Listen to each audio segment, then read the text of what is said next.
মা কি করছেন?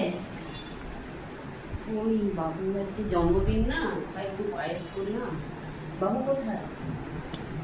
ও তো একটু দোকানে গেল, কিন্তু পায়েসটা আপনি আমার ফ্রিজে রেখে দিন, কারণ আমার মা না আজকে ওর জন্য একটু রান্না করেছে, তা আমরা এক্ষুনি বেরিয়ে যাব। ও রাতে এসে খেয়ে নেবে। বাবুর জন্মদিন আর ও মায়ের হাতে পায়েস না খেয়ে শ্বশুর বাড়ি চলে যাবে? আচ্ছা মা, একটা কথা বলুন, 2 মাস পরে তো আমার জন্মদিন, তা তখন আপনি আমার জন্য কি রান্না করবেন? তোমার তো সেদিন উপোস। উপোস? উপোস কে বলেছে?